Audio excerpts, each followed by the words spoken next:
Assalamu alaikum students. Today's topic is consumer behavior.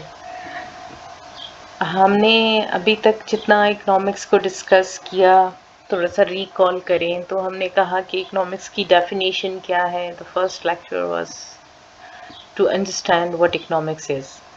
फिर second chapter में हमने देखा कि वो कौन से मेथड्स हैं कि जो इकोनॉमिक क्लास को डिराइव करते हैं. ठीक है, हमने ये देखा कि माइक्रो इकोनॉमिक्स और macro economics are the two main branches of the economics. अब वहाँ हमने देखा कि माइक्रो इकोनॉमिक्स का जो मेन कंसर्न है वो ये है कि कंज्यूमर को गाइड कर सके कि किस तरह वो मैक्सिमम सेटिस्फेक्शन को अटेन कर सकता है, यानी वो ज़्यादा से ज़्यादा खुशी हासिल कर सकता है अपने पैसों में.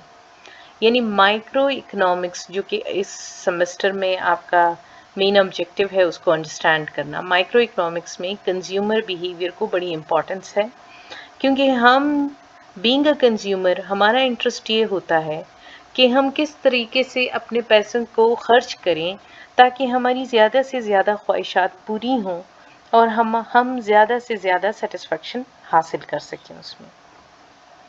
अब ये जो कंज्यूमर बिहेवियर की थ्योरी है ये डिराइव कैसे हुई, तो आपको पता है कि हमारे पास दो अप्रोचेस हैं, डिडक्टिव और इंडक्टिव मेथड. उन्हीं के ज़रिए से हमारे पास ये दोनों अप्रोचेस आई हैं कंज्यूमर बिहेवियर की कि भाई कंज्यूमर किस तरीके से अपने पैसों को स्पेंड करके ज़्यादा से ज़्यादा सेटिस्फेक्शन हासिल कर सकता है. हमारे पास दो अप्रोचेस हैं कंज्यूमर बिहेवियर को डिफाइन करने के लिए. एक है मार्शल अप्रोच. अल्फ्रेड मार्शल जो कि न्यू क्लासिकल इकोनॉमिस्ट था जिसकी डेफिनेशन आपने पढ़ी है, ये उसकी अप्रोच है कि वो बताता है कि कंज्यूमर किस तरीके से मैक्सिमम सेटिस्फेक्शन हासिल कर सकता है. मार्शल अप्रोच को law of diminishing marginal utility या law of equi marginal utility के साथ एक्सप्लेन किया जाता है. हिक्सन अप्रोच या आर्डिनल अप्रोच, ये जेस हिक्स एक इकोनॉमिस्ट था जिसने ट्राई किया था कि बता सके कि कंज्यूमर किस तरीके से मैक्सिमम सेटिस्फेक्शन हासिल कर सकता है. अच्छा, मार्शल की अप्रोच को कार्डिनल अप्रोच इसलिए कहा जाता है कि वो सेटिस्फेक्शन को नंबर्स में मेजर करने की कोशिश करता है, और हिक्सन अप्रोच को आर्डिनल अप्रोच इसलिए कहा जाता है कि ये रैंक करने की कोशिश करता है सेटिस्फेक्शन को. ये बात आपको आगे जाके बड़ी क्लियर हो जाएगी कि इन दोनों का डिफरेंस क्या है. Utility analysis. Utility is the power of any commodity which satisfy human wants. ये मैं आपको पीछे जब बेसिक डेफिनेशंस भी करवा रही थी तो मैंने आपको करवाया था कि एक बुक के अंदर यूटिलिटी है कि वो हमारी जो पढ़ने की ख्वाहिश है उसको पूरा करती है, तो उस बुक के अंदर यूटिलिटी है. ठीक है, अगर एक कप के अंदर यूटिलिटी है कि वो हमें चाय पीने में हेल्प करेगी तो ये उसकी यूटिलिटी है. Utility is the power of a product by which a human want is satisfied. For example, bread satisfy hunger, clothes satisfy the want for clothes. A consumer is always interested in maximization of utility because he has limited resources to spend on consumer good. ये सैक्रिसिटी की बात या limited resources की बात हम बहुत दफ़ा कर चुके हैं कि भाई चूंकि पैसे कम होते हैं और ख्वाहिशात बहुत ज़्यादा होती हैं तो हम ये चाहते हैं कि कम पैसों में ज़्यादा से ज़्यादा खुशी को हासिल कर सकें. Initial utility. Initial utility is the utility derive from the consumption of first unit.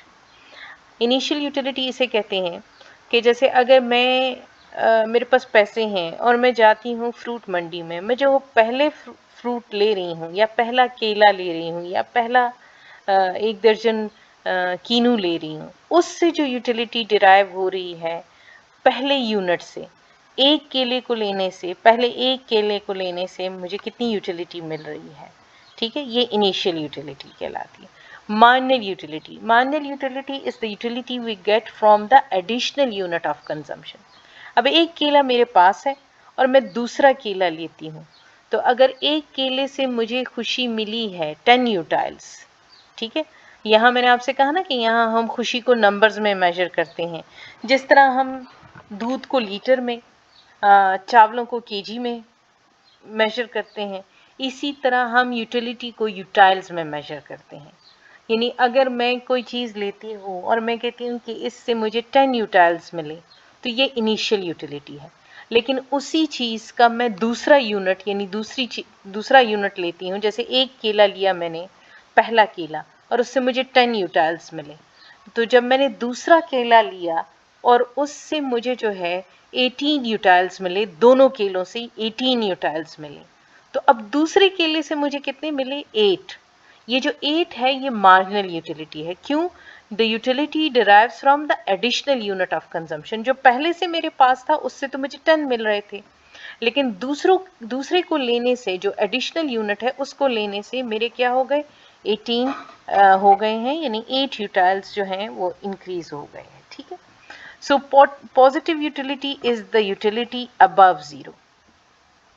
अब पॉजिटिव यूटिलिटी क्या है? वो यूटिलिटी जो कि जीरो से अबव होगी वो पॉजिटिव यूटिलिटी कहलाएगी। देखें, हम जब जिंदगी में एक चीज़ को मुसलसल लेते हैं तो एक वक्त ऐसा आ जाता है कि हम उसको और नहीं लेना चाहते। उस सिचुएशन को, जिस पॉइंट पे हम कहते हैं कि हमने इसको और नहीं लेना, वो पॉइंट ऑफ स्टैटी या marginal utility equal to zero कहलाता है। ठीक है, वो पॉइंट ऑफ स्टैटी या marginal utility equal to zero कहलाता है। अब जीरो से अबव जितनी यूटिलिटी है वो पॉजिटिव यूटिलिटी है। जब वो जीरो हो जाती है तो उसको हम पॉइंट ऑफ स्टैटी कहते हैं। और जब हम उस चीज़ को बिल्कुल नहीं लेना चाहते और हम कहते हैं कि चाहे ये जैसी भी हो हमने इसको नहीं खरीदना, वो नेगेटिव यूटिलिटी कहलाती है। ठीक है। और टोटल यूटिलिटी क्या है? जब, जिस तरह मैंने आपसे कहा, पहला यूनिट मैंने लिया, 10 यूटाइल्स मिले, दूसरा लिया तो 18। अब ये 18 क्या है? ये टोटल यूटिलिटी है। ठीक है। अब आगे आपको इससे क्लियर हो जाएगा law of diminishing marginal utility है क्या। When we use a product continuously, the marginal utility tends to fall. When the marginal utility becomes zero, we arrive at point of steady, and utility becomes negative with the use of commodity. The law of diminishing marginal utility is based that the desire of having a commodity would be less after having that commodity. यानी हम जब भी किसी product को continuously use करेंगे, यानी मुसलसल इस्तेमाल करेंगे, जैसे अगर मैंने एक पेप्सी लिया, उसके बाद मैंने दूसरा पेप्सी लिया और उसके बाद तीसरा पेप्सी लिया, तो ये क्या है? ये कंटिन्यूस यूज़ है।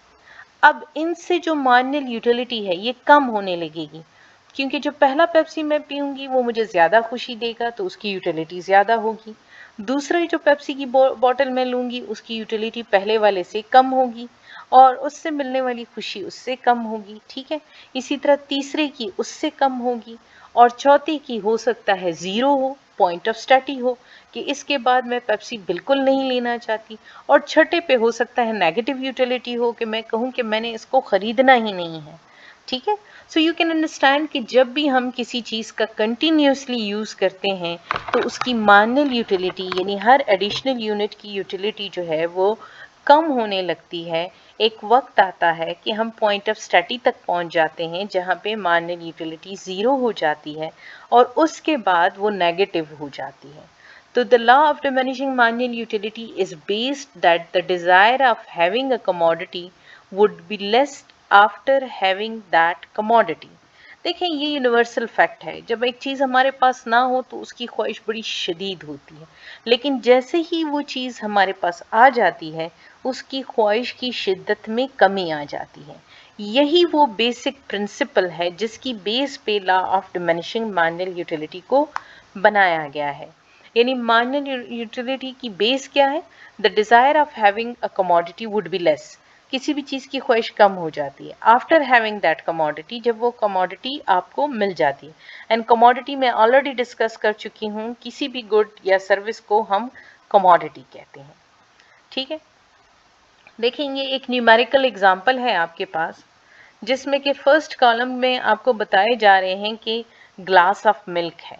पहला ग्लास ऑफ मिल्क लिया और आपको उससे मार्जिनल यूटिलिटी मिली 10, यानी पहले ग्लास ऑफ मिल्क से आपको टोटल जो खुशी मिली वो 10 है। ठीक है। दूसरा ग्लास लिया, अब वही बात कि वो चीज़ हमारे पास आ गई, अब उसकी ख्वाहिश में कमी आएगी, तो यूटिलिटी भी कम होगी और यूटिलिटी क्या हो जाएगी, 8 हो जाएगी। जब तीसरा ग्लास हम लेंगे तो मार्जिनल यूटिलिटी और कम हो जाएगी और वो कितनी हो जाएगी, 6 हो जाएगी। 4 की 4 हो जाएगी। 5 फिफ्थ ग्लास ऑफ मिल्क हमें 2 यूटाइल्स दे रहा है और पॉइंट ऑफ स्टडी आ गया है 6th ग्लास पे और 7 पे नेगेटिव यूटिलिटी आ गया। अब अगर यहाँ आप और करें तो 10 क्या है, इनिशियल यूटिलिटी है, जो कि मैं अभी पीछे डिफाइन कर चुकी हूँ।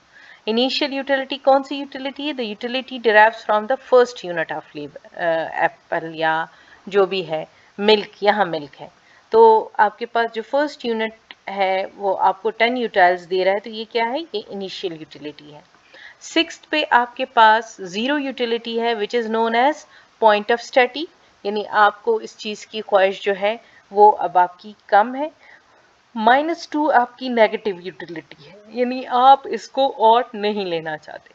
टोटल यूटिलिटी आप देखें, पहला ग्लास ऑफ मिल्क जो है हमें 10 यूटाइल्स दे रहा है, लेकिन दोनों ग्लास कितने दे रहे हैं, दूसरा ग्लास तो 8 दे रहा है लेकिन दोनों ग्लास कितने दे रहे हैं, 18 दे रहे हैं। तीसरा ग्लास कितना दे रहा है, 6, लेकिन तीनों ग्लास कितने दे रहे हैं, 24। अब आपको समझ आ रही है, यानी तीसरा जो है वो इसका मतलब है कि जो आपने 2 ले चुके हैं और जो तीसरा ले रहे हैं उससे जो यूटिलिटी मिल रही है वो मार्जिनल यूटिलिटी है, लेकिन जब आप तीनों की बात करते हैं तो वो टोटल यूटिलिटी है। जैसे कि आप लास्ट कॉलम में देख रहे हैं 10 आपके पास है marginal utility of the first glass, total utility भी फर्स्ट ग्लास की 10 है। दोनों ग्लासों की जो दूसरे ग्लास की 8 है, लेकिन दोनों की कितनी है, 18 है, 10 + 8। इसी तरह आप तमाम को ऐड करेंगे तो आपके पास टोटल यूटिलिटी आती जाएगी। अच्छा, in the above table we show that the consumption of 7 glass of milk, his marginal utility is given in the second column and the total utility is given in the third column. Consumer has a positive utility up to the 5th glass of milk and reaches to the point of study at 6th glass of milk. The 7th glass of milk gave him negative utility. अच्छा, ये अब आप देखें, आप को ये जो graph है ये मार्जिनल और टोटल यूटिलिटी का, मैं इसकी आपको एक शॉर्ट वीडियो बना के भेजूंगी अभी, ताकि आपको क्लियर हो कि इसको बनाया कैसे जाता है। आपके पास ये जो मार्जिनल यूटिलिटी है और टोटल यूटिलिटी है ये वाई एक्सिस पे मेजर की जाती है। वाई एक्सिस ये जो वर्टिकल एक्सिस है इस पे होता है और एक्स एक्सिस हॉरिजेंटल पे होता है, वहाँ आप क्वांटिटी यानी ग्लास ऑफ मिल्क को मेजर करेंगे। और आप जब ये ग्राफ बनाएंगे तो आपकी जो टोटल यूटिलिटी है वो शुरू में इंक्रीज हो रही होती है और बाद में डिक्रीज हो रही होती है और आपकी मार्जिनल यूटिलिटी मुसलसल कम हो रही होती है। ठीक, according to the diagram we have measured unit of milk on x-axis and marginal utility total utility on x-axis, ये x-axis है। We found the following relationship: when the marginal utility is positive the total utility is increasing। आप देख रहे हैं ना, जब marginal utility positive है यानी वो अभी बढ़ रही है तो आपकी टोटल यूटिलिटी जो है वो मुसलसल इंक्रीज कर रही है।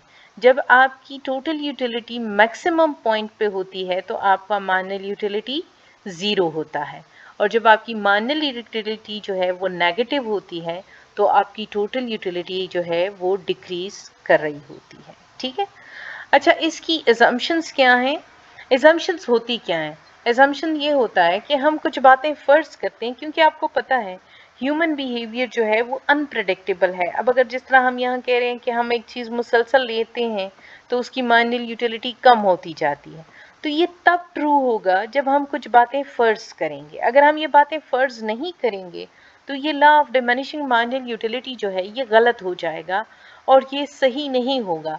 ठीक है, जैसे हम पहले एज्यूम करेंगे कि जो भी यूनिट हम डिस्कस कर रहे हैं वो सुटेबल हो। जैसे अगर हम बात करें 1 ग्लास ऑफ मिल्क की, तो हमें पता है कि जो दूसरा ग्लास ऑफ मिल्क हम लेंगे तो उसकी यूटिलिटी कम हो जाएगी। लेकिन अगर मैंने आपको अभी एग्जांपल दी होती जग ऑफ मिल्क की, तो अभी हम एक जग ऑफ मिल्क ले ही रहे होते कि उसकी जो यूटिलिटी है वो कम होना शुरू हो जाती, तो फिर तो ये कानून गलत हो जाता law of diminishing marginal utility का।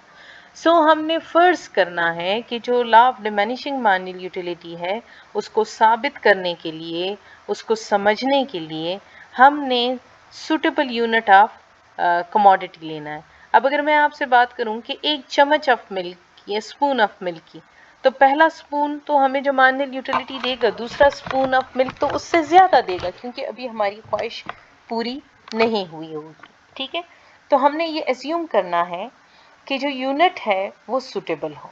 दूसरा, nature of the product remain the same. ठीक है ना, जो चीज़, अगर केला मैंने पहला लिया है वो जिस क्वालिटी का है वही उसी क्वालिटी का दूसरा केला होगा, या जो ग्लास ऑफ मिल्क मैंने पहला लिया है वो उसी तरह का ग्लास ऑफ मिल्क दूसरा होगा। ऐसे नहीं कि आप दूसरे ग्लास ऑफ मिल्क में चॉकलेट पाउडर या कोई कॉफ़ी ऐड कर दें या कुछ, और वो आपको ज़्यादा अच्छी लगने लगे, तो मार्जिनल यूटिलिटी कम होने की बजाय ज़्यादा हो जाएगी, तो फिर हमारा law of diminishing marginal utility गलत हो जाएगा। तो इसीलिए हम कहते हैं कि जो भी बर्गर हम ले रहे हैं तो वो सेम क्वालिटी का हो। ठीक है, the law will be applicable when the product is used continuously. अच्छा देखें, अब ये हो कि जो मैंने कहा ग्लास ऑफ मिल्क अभी लिया है तो थोड़ी देर बाद ही ग्लास ऑफ मिल्क लेने की बात हो, ऐसा ना कि आप कहें कि अगले दिन, तो अगले दिन तो उसकी ऑब्वियसली मार्जिनल यूटिलिटी इंक्रीज होगी बजाय डिक्रीज होने की। And the choices of the consumer must remain the same. अब जैसे देखिए, जो मेरी सोच है वो उसी तरह रहे जो कि इस यूनिट को यूज़ करने से पहले थी। जैसे अगर मैं एक ग्लास ऑफ मिल्क ले लूँ तो मेरी मार्जिनल यूटिलिटी मैंने उसकी ले ली 10 यूटाइल्स हुआ, इतने में टीवी पे कोई प्रोग्राम लग गया और मैंने देखा कि उन्होंने बताया कि मिल्क की बड़े फ़ायदे हैं ये वो, तो अब मैं जब दूसरा ग्लास ऑफ मिल्क लूँगी तो मेरी यूटिलिटी, मार्जिनल यूटिलिटी बढ़ेगी इंस्टेड ऑफ डिक्रीजिंग। तो इसलिए मुझे ये फ़र्ज़ करना है कि जो मेरा कंज्यूमर है उसकी सोच वही है जो कि वो पहला यूनिट यूज़ करते वक्त उसकी थी। And income of the consumer must remain the same, कि उसकी आमदनी भी उतनी हो, ऐसे ना कि उसकी आमदनी बढ़ जाए तो वो चीज़ों को वैसे ही खरीदता जाएगा बगैर किसी मकसद के, और उसकी मार्जिनल यूटिलिटी कम होने की बजाय ज़्यादा होगी। सो जब तक हम ये बातें फ़र्ज़ नहीं करेंगे हम law of diminishing marginal utility को एक्सप्लेन नहीं कर सकते। Law of equi marginal utility. अच्छा, आपने देखा law of diminishing marginal utility में हमने एक चीज़ को डिस्कस किया, दूध को, केले को, ठीक है ना, एक सेब को, पेप्सी को। लेकिन हम दुनिया में जब रहते हैं तो we have to buy multiple commodity. मैं जब अपने घर की ग्रॉसरी के लिए निकलती हूँ तो सिर्फ एक चीज़ मैंने नहीं खरीदनी होती कि मैं उसकी मार्जिनल यूटिलिटी को डिस्कस करूँ। तो जो law of diminishing marginal utility है वो वन कमोडिटी वर्ल्ड है, यानी वो ऐसी दुनिया है जिसमें कि एक चीज़ की से मिलने वाली सेटिस्फेक्शन को आप एनालाइज कर रहे हैं। ठीक है, अब ये जो आपके पास law of equi marginal utility है, ये आपको मल्टी कमोडिटी वर्ल्ड में लेके आती है। मल्टी कमोडिटी वर्ल्ड का मतलब ये है कि आप बहुत सारी चीज़ें खरीद रहे होते हैं और बहुत सारी चीज़ों की जो मार्जिनल यूटिलिटी है उसको मेजर कर रहे होते हैं, और उसके ऊपर पैसे जो लग रहे होते हैं आपके वो भी डिफरेंट होते हैं।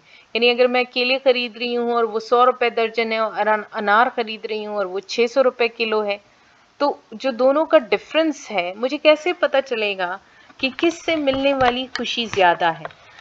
मैं ऐसा करूँगी कि भाई जो केले पे मुझे, अगर मैं 100 रुपये दर्जन लगा रही हूँ तो 1 रुपये से मुझे कितनी खुशी मिल रही है, तो मैं क्या करूँगी, अगर मैं कहती हूँ कि मैंने एक दर्जन केले खरीदे और वो 100 रुपये के खरीदे और उससे मुझे जो सेटिस्फेक्शन मिली वो 100 यूनिट्स है।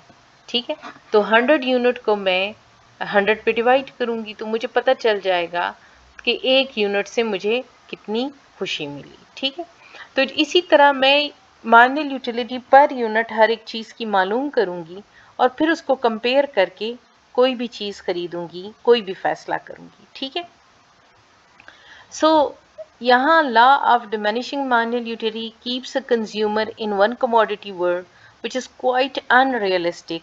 We live in a multi-commodity world in which a consumer purchases many commodity at a time by his limited income.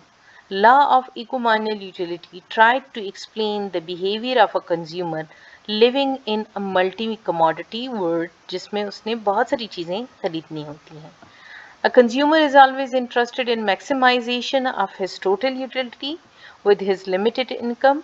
For the consumer, for this consumer has spent all of his income. ठीक है. जब भी consumer चाहता है कि उसकी तमाम की तमाम जो पैसे हैं, अच्छा वो अगर उसका ऑब्जेक्टिव ये है कि उसकी यूटिलिटी मैक्सिमम हो, उसको सबसे ज़्यादा खुशी मिले, तो सबसे पहली शर्त ये क्या है कि उसके पास जितने पैसे हों वो खर्च हो जाएं. देखें, जब तक हमारे हाथ में पैसे होते हैं, हमारी बहुत सारी ख्वाहिशात ऐसी होती हैं जिनको हम पूरा करना चाहते हैं. तो कब आपकी मैक्सिमम सेटिस्फेक्शन होती है? जब आप अपने सारे पैसे खर्च कर चुके होते हैं. जब आपकी जो मार्जिनल यूटिलिटी है, जो आप जितनी चीज़ों पे पैसे खर्च कर रहे होते हैं, उनकी जो आखिरी यूनिट आप खरीद रहे हैं, उनकी मार्जिनल यूटिलिटी सेम हो, और मार्जिनल यूटिलिटी जिस चीज़ की भी आप ले रहे हों, उन दोनों जो आखिरी दो चीज़ें ले रहे हैं उनकी प्राइसेस भी सेम हो. अच्छा, अब ये आपको यहाँ तो ये कंडीशंस लग रही है ना, spend all of his income, marginal utility. अब आपको ये आगे जो मैं ग्राफ और शेड्यूल समझा रही हूँ उससे आपको क्लियर हो जाएगा. अगेन एजम्पशंस के law of equal marginal utility में आपने ये एजम्पशंस देनी है कि भाई आपका जो कंज्यूमर है उसकी जेब में 5 रुपए हैं और वो क्या खरीदना चाह रहा है, एप्पल भी खरीदना चाह रहा है और कोक भी खरीदना चाह रहा है. और ये भी हमने फ़र्ज़ किया है कि इन दोनों चीज़ों की कीमत 1-1 रुपए है. ठीक है, तो हमें कोई मसला नहीं है कि इनकी अगर कीमत मुख्तलिफ होती तो हम मार्जिनल यूटिलिटी पर रुपी मालूम करते, लेकिन यहाँ हमें कोई मसला नहीं है. और हमने क्या करना है, हमने MU पर रुपी मालूम है हमें, और हमने एप्पल और कोक को लेना है, उसकी प्राइसेस 1-1 रुपए हैं. It is also assumed that the utility can be measured in term of utiles. वो मैं आपको बता चुकी हूँ कि जिस तरह किलोग्राम में आप मेजर करते हैं चावलों को, लीटर को दूध में, तो इस तरह आप अपनी सेटिस्फेक्शन को यूटिलिटी में मेजर करते हैं. And our consumer is rational, बड़ा हकीकत पसंद है, कोई पागल खपती इंसान नहीं है. वो चाहता है कि अपनी सेटिस्फेक्शन को मैक्सिमम से मैक्सिमम करें. अच्छा, अब यहाँ देखें, आपके कंज्यूमर के पास कितने हैं? 5 रुपए हैं. वो खरीदना क्या चाह रहा है? एप्पल खरीदना चाह रहा है और कोक खरीदना चाह रहा है. अब यहाँ देखें, आपका जो यूनिट ऑफ कोक है, पहला जो एप्पल वो खरीदता है तो वो उसको 25 यूटाइल्स देता है. जब दूसरा यूनिट ऑफ एप्पल लेता है तो उसकी यूटिलिटी कम होकर 20 हो जाती है. जब तीसरा यूनिट लेता है तो 15 हो जाती है, और जब फोर्थ लेता है तो 10 हो जाती है, और जब फिफ्थ लेता है तो 5 हो जाती है.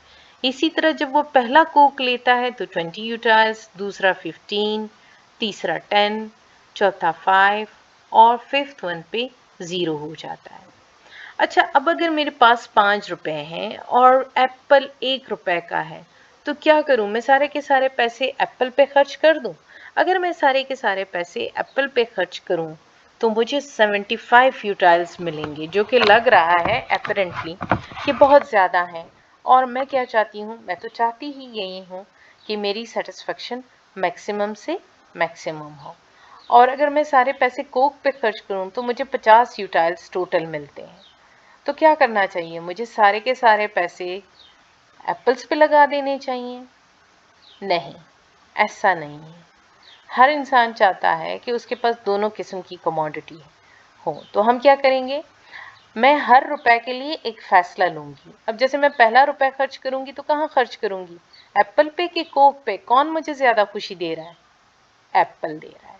ठीक है ना, क्योंकि 25 यूटाइल्स हैं जबकि कोक 20 यूटाइल्स दे रहा है. ठीक है, तो मैं अपना पहला रुपए कहाँ खर्च करूंगी?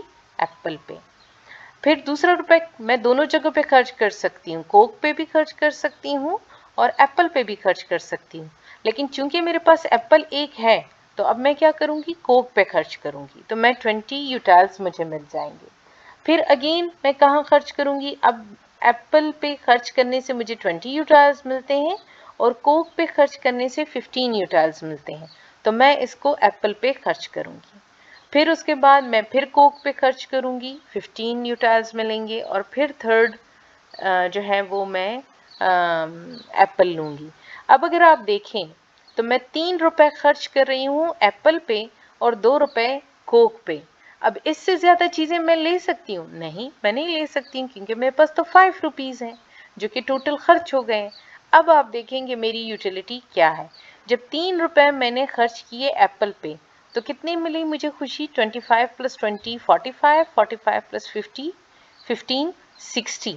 यहाँ से मुझे 16 मिल गए, सॉरी 60 मिल गए। अब दूसरी जगह पे 60 के साथ मैं कोक के जो 20 यूटाइल्स हैं वो जमा करूंगी। 60 प्लस 20 कितने हो गए? 70 80।